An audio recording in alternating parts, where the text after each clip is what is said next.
یوه جینۍ وه او یو زه وم عاشقانو سره، دواړه په یو بل باندې سوي پتنګانو سره. په خوله یې هېڅ نه ویل، سترګو یې کیسې کولې، زه لیونی ومه چې ما ترېنه ګیلې کولې. ځکه چې هره یوه خبره یې منله راتله، ما به غږونه ورته نه کوو په خپله راتله. زما خاطر به یې کوو، زما په زړه پوهېده، ساده جینۍ وه کلیواله ډېره نه پوهېده. یو څو به لویې وې یو څو به وې وړې ورسره، یوازې نه راتله همزولې به راتلې ورسره. یو څو به لویې وې یو څو به وې وړې ورسره، یوازې نه راتله همزولې به راتلې ورسره. نه مو یو بل خفه کوو نه مو انکار کولو، زمونږه مینه وه په یو بل مو اعتبار کولو. یو بل نه پټېدو ځکه چې خپلوانو سره، زمونږ دیوال په دیوال کور ګاونډیانو سره.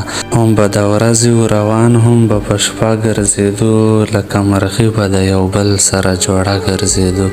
کړو مو د یو بل انتظار، لاندې مو ژوند تېراوه، ګودر په غاړه ته چنار لاندې مو ژوند تېراوه. چې یو څو کاله سره عشق کې لیواني پاتې شو، د رقیبانو په نظرونو کې ازغي پاتې شو. زما په خوا کې د ټول عمر ارمانونه دي وو، د رقیبان څوک خو پلار دي وو ترونه دي وو. چې ته زما په نوم بدنامه شوې تا تور واخیستو، نو تاسو کاڼه وکړه بل ځای کې مو کور واخیستو.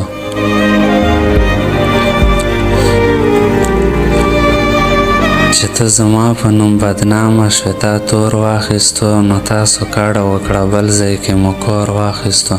تر ډېره وخته مو یو بل سره رابطه نه کېده، خو زه ژوندی وم زما بیا هم جنازه نه کېده. ستاسو ژوندون د خوشحالو سره نسکور پاتې شو، زما په غاړه کې د ټول عمر زنجیر پاتې شو.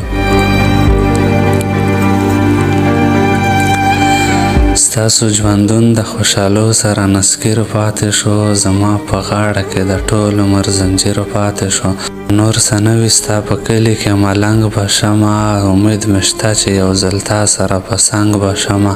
خلک خو ځي راځي کوڅې چا باندې کړې نه دي، د ملنګانو دروازې چا باندې کړې نه دي.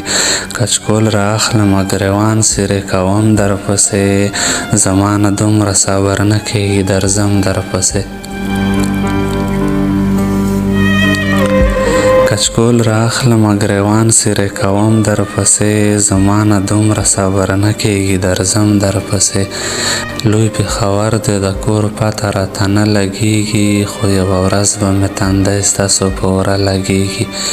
یا به در ړنګ شم ستا په غېږ کې به چکر وخورمه، یا به په مینه کې کامیاب شم یا به سر وخورمه. یا به شم مړ د باقي ژوند په هدیره راولم، یا به یې کلي ته د ځان سره جوړه راولم. یا به شم مړ د باقي ژوند په هدیره راولم، یا به یې کلي ته د ځان سره جوړه راولم. یا به یې هار شمه د غاړې هوایي به لاړ شم، او یا به مړ شمه سپین غره ارماني به لاړ شم.